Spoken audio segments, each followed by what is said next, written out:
Alors, mes conversations avec les musulmans, ou mes écoutes de certaines d'émissions sur l'islam, m'ont permis d'aboutir à un certain nombre de conclusions concernant la Bible. Ça peut paraître paradoxal, mais selon moi, on trouve parfois en aval des choses qui se sont perdues en amont. Alors, je prends l'exemple de la formule du takbir, Allah Akbar, et également de la shahada, la ilaha, etc.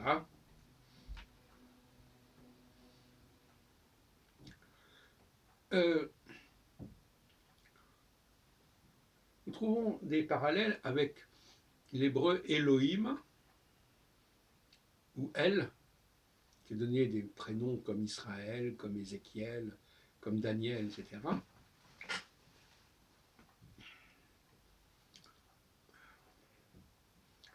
Et vous savez qu'une des difficultés concernant la traduction du premier verset de la Genèse, c'est de traduire Elohim.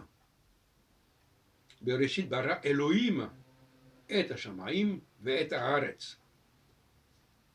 On nous dit, alors Elohim, alors, que veut dire Elohim ici?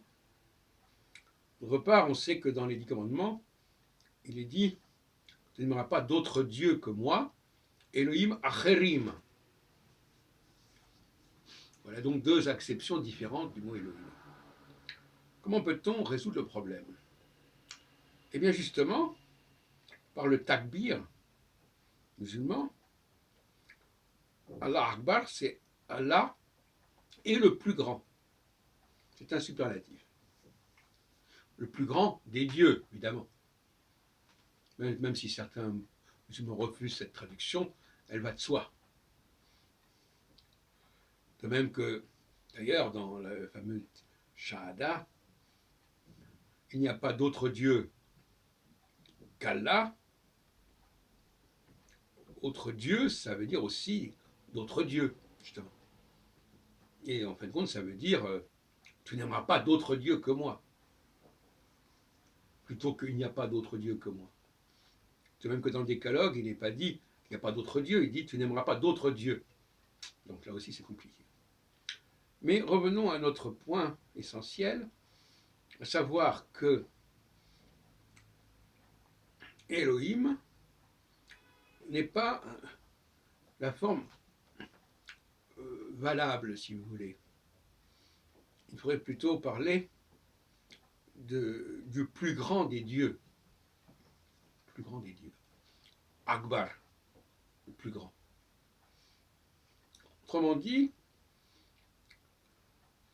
quand on trouve Elohim,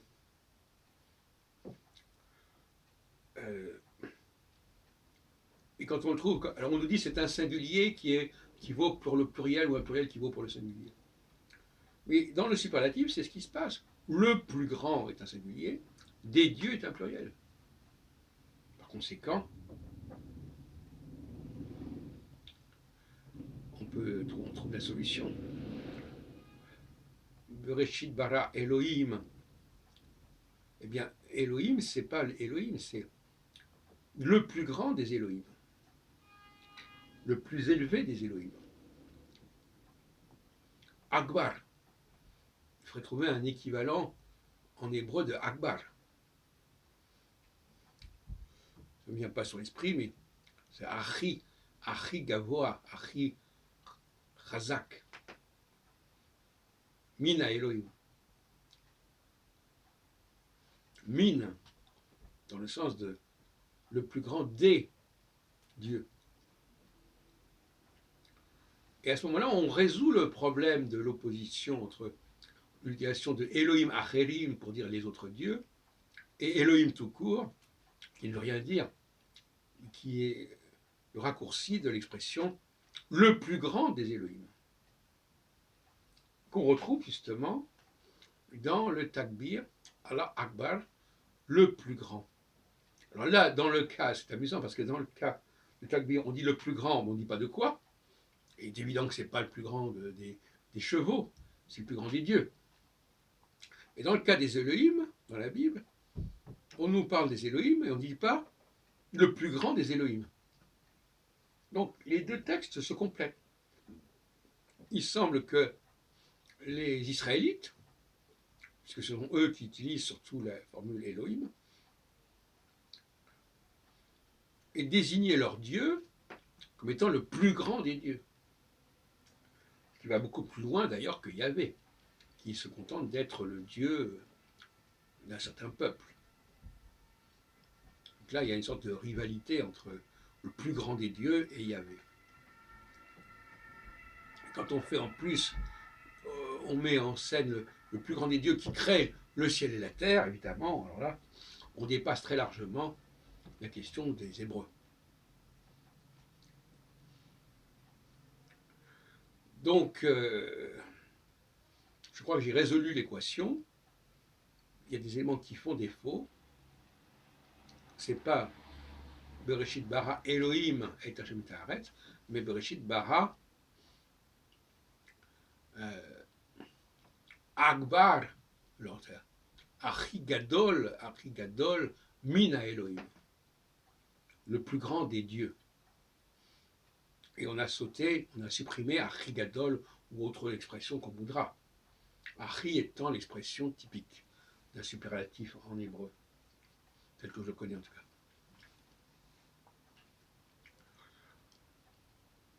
Donc, oui, l'intérêt d'étudier l'islam pour mieux comprendre certains textes bibliques des Israélites, tout simplement parce que, comme on le sait, certains disent, à juste titre à mon avis, que l'islam a été inspiré par des sectes israélites, justement, je dirais plutôt que juives, qui avaient d'ailleurs reconnu Jésus. Alors justement, c'est bien ça qu'est venu faire. Jésus est venu pour les brebis perdues d'Israël. Voilà. Donc il y a une relation entre les Israélites et l'islam. D'ailleurs, ça ressemble, ça se ressemble, c'est pas ressemble. Enfin, il y a quelque chose d'Israël, islam, quelque chose qui se ressemble. Et les Israélites ont une conception de Dieu qui est beaucoup plus proche de l'islam que les Judéens. Ce qu'on vient de le dire, ça, c'est ce Dieu tout-puissant, omniscient. Et donc même l'expression Melech Haolam, qu'on emploie dans les bénédictions sur le pain et le vin, cette formule du Melech Haolam, ça a quelque chose d'israélite, parce que c'est excessif.